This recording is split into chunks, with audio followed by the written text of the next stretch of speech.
የሰው ልጅ ተፈጥሮ ሁልጊዜም ወደ ከፍታ መጓዝ ነው። በእግር ኳሱ ዓለምም ህጉ ያው ነው። ሪከርዶች የሚሰሩት እንዲሻሻሉና እንዲሰበሩ ነው። በየዘመናቱ አዳዲስ ድንቅ ታዳጊዎች ወደ መድረኩ ሲመጡ የድሮቹ ተጫዋቾች ታሪክ እየደበዘዘ አዳዲስ የቁጥር ማማዎች ሲገነቡ እንመለከታለን።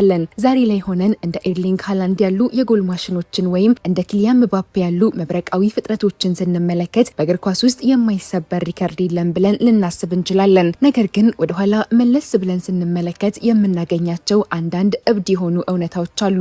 እነዚህ እውነታዎች ተራ ቁጥሮች ብቻ አይደሉም። የሰው ልጅ አቅም፣ የእድልና የዘመን መገጣጠም የወለዳቸው ታምራት እንጂ። ዛሬ በዚህ ቪዲዮ በዘመናዊው እግር ኳስ ፍጥነት፣ ታክቲክ፣ ጥንካሬና ሳይንሳዊ ዝግጅት ውስጥ በፍጹም የሚደገሙ የማይመስሉ ታሪክንና አመክንዮን የካዱ 10 የእግር ኳስ ሪከርዶችን በዝርዝር እንመለከታለን። አብራችሁን ቆዩ።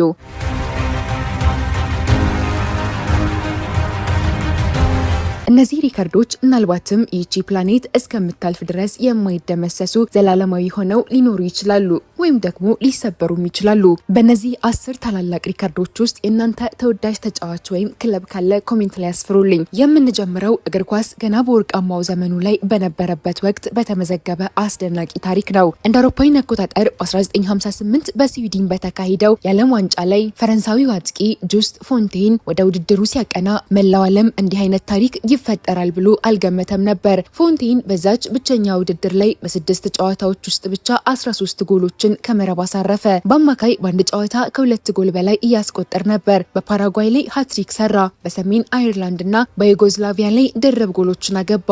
በመጨረሻም በጀርመን ላይ 4 ጎሎችን በአንድ ጨዋታ አስቆጠረ። ይህ ሪከርድ ለምን ሊሰበር የማይችል ተባለ? በዘመናዊ እግር ኳስ የመከላከል ታክቲክ እጅግ የረቀቀ ነው። ዛሬ አንድ አጥቂ በዓለም ዋንጫ ላይ 6 ወይም 7 ጎል ካስቆጠረ እንደ ትልቅ ክስተት ተቆጥሮ የወርቅ ጫማ ይሸንፋል። ለምሳሌ በ2022 ምባፔ ሃትሪክ ሰርቶ ጭምር በአጠቃላይ ማስቆጠር የቻለው 8 ጎል ብቻ ነበር። በአንድ የዓለም ዋንጫ 7 ጨዋታዎች ብቻ በሚደረጉበት በዚህ ዘመን 13 ጎል ለማስቆጠር በየጨዋታው ቢያንስ 2 ጎል ማግባት ይጠይቃል። ይህም በአሁኑ ጥብቅ መከላከል ውስጥ የማይታሰብ ተአምር ነው። ሪከርዱ ከተመዘገበ ከ60 ዓመታት በላይ ቢቆጠርም ማንም ሊሰብረው ወይም ሊጠጋው አልቻለም።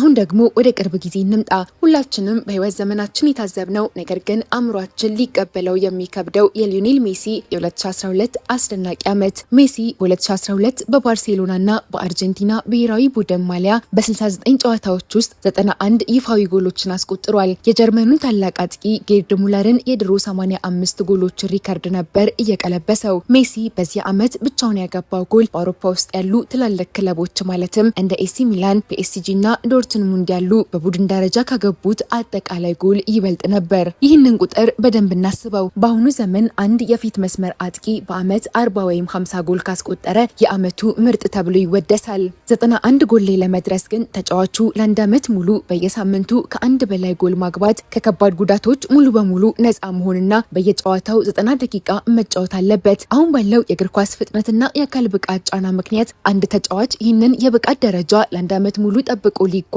አይችልም። የሜሲ የ2012 ሪከርድ የሰው ልጅ አቅም ድንበር የጣሰ ዘላለማዊ ታሪክ ነው ሊባል ይችላል።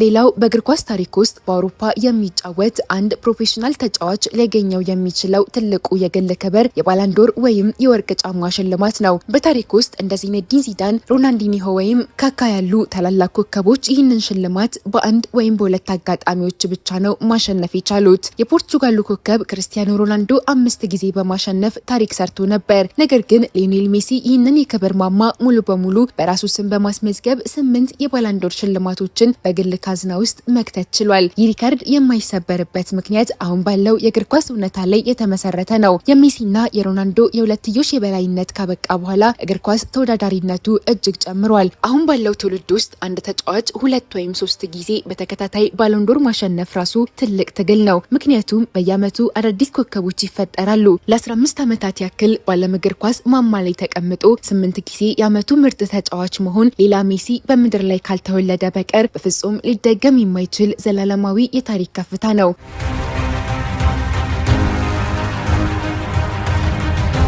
የጎል ማግባት ጥበብ የመጨረሻ ጥግ። ምንም እንኳን የቆዩት የብራዚል አፈ ታሪኮች እንደ ፔሌና ሮማሪዮ የወዳጅነትና ያልተመዘገቡ ጨዋታዎችን ጨምሮ 1000 ጎል አግብተናል ቢሉም በፊፋ ይፋዊ እውቅና በተሰጣቸው የፕሮፌሽናል ጨዋታዎች ብቻ ግን የዓለማችን የምንጊዜም ከፍተኛ ጎል አስቆጣሪ ክርስቲያኖ ሮናልዶ ነው። ሮናልዶ በሲኒየር እግር ኳስ ህይወቱ ከ900 በላይ ይፋዊ ጎሎችን አስቆጥሯል። ይህ ቁጥር በየቀኑ እየጨመረ የሚሄድ ሲሆን እሱ እግር ኳስን እስኪያቆም ድረስ የት ላይ እንደሚያበቃ መገመት ያስቸግራል። ይህንን ሪከርድ ለመስበር ምን ያክል ከባድ እንደሆነ በሂሳብ ስሌት እንመልከተው። አንድ አዲስ ታዳጊ ተጫዋች የክርስቲያኖን ሪከርድ ለመድረስ በየዓመቱ 50 ጎሎችን ማስቆጠር አለበት።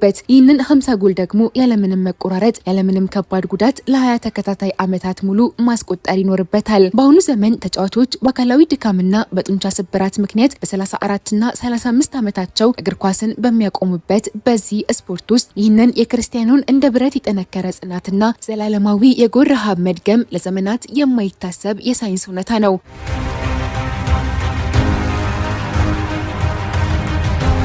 እግር ኳስ ወደ ቅርጫት ኳስ የተቀየረችበት ያቺን የማትታመን የ9 ደቂቃ እብደት መለስ ብለን እናስታውስ። እንደ አውሮፓውያን አቆጣጠር ሴፕቴምበር 22 2015 ባየር ሙኒክ ከቮልፍስበርግ ጋር ባደረገው የጀርመን የቡንደስሊጋ ጨዋታ ሙኒክ 1-0 በሆነ ውጤት እየተመራ ነበር። የሙኒኩ አሰልጣኝ ፔፕ ጋርዲዮላ በሁለተኛው አጋማሽ መጀመሪያ ላይ ፖላንዳዊውን አጥቂ ሮቤርቶ ሌዋንዶውስኪን ከተቀያሪ ወንበር አስነስቶ ሜዳ ውስጥ አገባው። ከዚያ በኋላ ግን በስታዲየም ውስጥ የተከሰተው ነገር የታሪክ ምሁራንን እና የእግር ኳስ ተንታኞችን አፍ ያስያዘ ነበር። በ51ኛው፣ በ52ኛው፣ በ55ኛው፣ በ57ኛው እና በ60ኛው ደቂቃ ላይ ሌዋንዶውስኪ በ9 ደቂቃ ከ22 ሰከንድ ውስጥ ብቻ 5 ጎሎችን በተከታታይ ያስቆጠረ። በአማካይ በየ2 ደቂቃው ጎል ያገባ ነበር። በጊነስ ወርልድ ሪከርድ ላይ በ4 የተለያዩ ዘርፎች በፍጥነት የተመዘገበ ሃትሪክ፣ ፎርትሪክ እና ፊፍትሪክ ተብሎ በክብር ሰፍሯል። በማንኛውም የፕሮፌሽናል እግር ኳስ ጨዋታ ላይ በአንድ ቡድን ላይ 5 ጎል ማግባት በራሱ እጅግ ከባድ ነው። በ9 ደቂቃ ውስጥ ግን 5 ጎል ማስቆጠር በቪዲዮ ጌም ላይ እንኳን በቀላሉ የማይደረግ እብደት ነው። ተቃራኒ ቡድን ጎል ሲገባበት ኳሷን መሃል ሜዳ ላይ አስነክቶ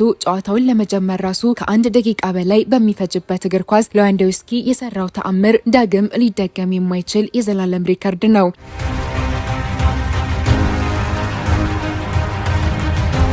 የአውሮፓ ሻምፒየንስ ሊግ በክለቦች ደረጃ የዓለማችን እጅግ ከባዱና ታላላቅ የኳስ ስልጣኔዎች የሚጋጩበት መድረክ ነው። በዚህ ውድድር ላይ በአንድ ሙሉ የውድድር ዘመን 10 ጎል ማስቆጠር ለአንድ አጥቂ እንደ ትልቅ ስኬት ይቆጠራል። ነገር ግን የሊጉ ንጉስ ክርስቲያኖ ሮናልዶ እንደ አውሮፓውያን አቆጣጠር በ2013-14 የውድድር ዘመን ከሪያል ማድሪድ ጋር ላዴሲማ ወይም 10ኛውን የሻምፒየንስ ሊግ ዋንጫ ሲያነሳ በአንድ ሲዝን ብቻ 17 ጎሎችን ከመረብ አሳርፏል። ይህንን ሪከርድም የማይሰበር ነው ያልንበት ምክንያትም የውድድሩ ባህሪ ስላደገ ነው። በሻምፒየንስ ሊግ ከጥሩ ክለቦችም ጋር ቢሆን በምድብም ሆነ በጥብቅ የማንኳኳት ጨዋታዎች ላይ መገናኘት ግድ ነው። በእንዲህ አይነት የመከላከል ብቃት ባለበት ውድድር 17 ጎል ማስቆጠር ማለት እያንዳንዱን ጨዋታ በጎል ማዕበል ማስጨነቅ ይጠይቃል። ይህ ሪከርድ ከተመዘገበ ዓመታት ቢቆጠሩም ሮናልዶ ራሱ ጭምር ሊሰብረው አልቻለም። አዲሱ የትውልድ አጥቂዎች ይህንን ማማ ለመንካት 100 ዓመት ቢለፉም አይደርሱበትም።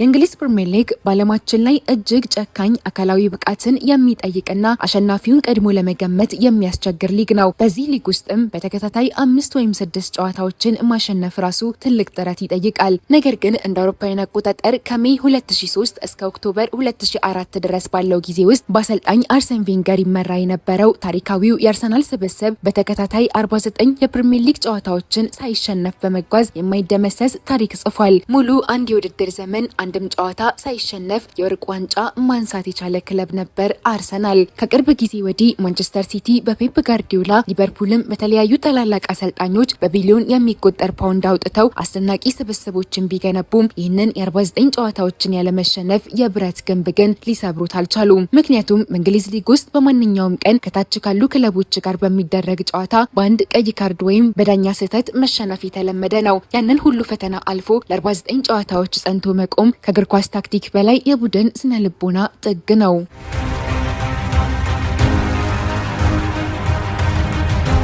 ዛሬ በዘመናዊው እግር ኳስ አንድ ክለብ የሻምፒየንስ ሊግ ዋንጫን በተከታታይ 2 ጊዜ ማሸነፍ ራሱ እንደ ትልቅ ተአምር ይቆጠራል። ዚኔዲን ዚዳን ከሪያል ማድሪድ ጋር 3 ጊዜ በተከታታይ ሲያነሳ መላው ዓለም በአግራሞት ደንግጦ ነበር። ነገር ግን እግር ኳስ በአውሮፓ ምድር በተጀመረበት ወቅት ሪያል ማድሪዶች ከ1956 እስከ 1960 ባሉት የመጀመሪያዎቹ 5 ዓመታት በተከታታይ 5 የሻምፒየንስ ሊግ ዋንጫዎችን በመሰብሰብ ማንም ሊደርስበት የማይችል የዘላለም የንጉስነት አሻራ ጥለው አልፈዋል። አሁን ባለው የክለቦች ከፍተኛ የገንዘብ ኃይል፣ የተጫዋቾች ዝውውር መጥበቅና የታክቲክ እኩልነት ምክንያት ይህንን የ5 ተከታታይ ዋንጫዎች ሪከርድ ለመድገም የሚችል አንድም ክለብ አልተፈጠረም። ዛሬ በአውሮፓ ውስጥ ያሉ ትላልቅ ክለቦች እንደ ማንቸስተር ሲቲ፣ ፒኤስጂ እና ባየር ሙኒክ ያሉ በአንድ ዓመት ዋንጫውን ካነሱ በሚቀጥለው ዓመት በታክቲክ መበለጥ ወይም በተጫዋቾች መዛል ምክንያት ወዲያውኑ ይወድቃሉ። የማድሪድ የድሮ የበላይነት ለዘላለም የማይነካ ታሪክ ነው የምንለውም በዚህ ምክንያት ነው።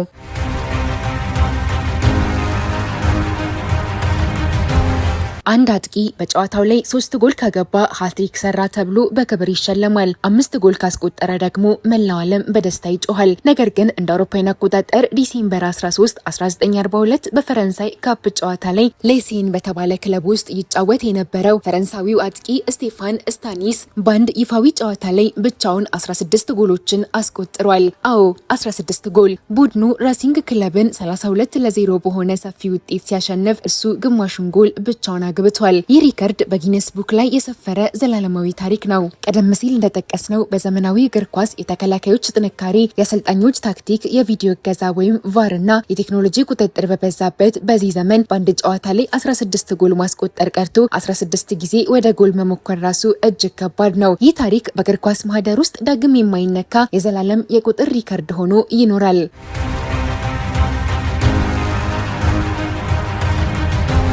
በመጨረሻም የምናነሳው እግር ኳስን ዛሬ ላለው ውበት ያበቃው የእግር ኳሱ ንጉስ ፔሌ በጣለው የማይታመን ሪከርድ ነው። ብዙ ታላላቅ ኮከቦች እንደ ክርስቲያኖ፣ ኔይማር ወይም ዝላታን በህይወታቸው አንድ የዓለም ዋንጫ ለማንሳት ሙሉ እድሜያቸውን ቢለፉም ሳይሳካላቸው ቀርቷል። ሜሲ ራሱ ይህንን ክብር ያገኘው ወደ መጨረሻው ላይ በአንድ አጋጣሚ ብቻ ነው። ፔሌ ግን እንደ አውሮፓውያን አቆጣጠር በ1958 ገና በ17 ዓመቱ በመቀጠል በ1962 እና በመጨረሻም በ1970 3 የዓለም ዋንጫዎችን ከብራዚል ብሔራዊ ቡድን ጋር በማንሳት በታሪክ የምንጊዜም ብቸኛው ተጫዋች ለመሆን በቅቷል።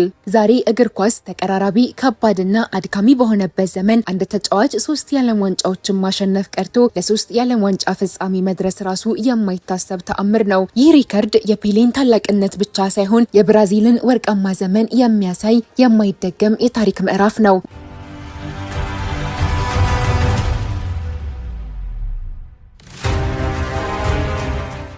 ውድ የቢስፖርት ቤተሰቦች በእነዚህ 10 እውነተኛና አስደናቂ ዘላለማዊ የእግር ኳስ ሪከርዶች ውስጥ እናንተን ይበልጥ ያስገረማችሁና ወደፊት በፍጹም ሊሰበር አይችልም የምትሉት የትኛውን ነው? ሀሳባችሁን ኮሜንት ላይ ያስፍሩልኝ። ቪዲዮን ከወደዳችሁት ላይክ ማድረጋችሁንና ለጓደኞቻችሁ ሼር ማድረጋችሁን እንዳትረሱ። ለቻናላችን አዲስ ከሆናችሁ ደግሞ ሰብስክራይብ ማድረጋችሁን እንዳትረሱ። በሚቀጥለው ቪዲዮ እስክንገናኝ በደህና ቆዩልኝ።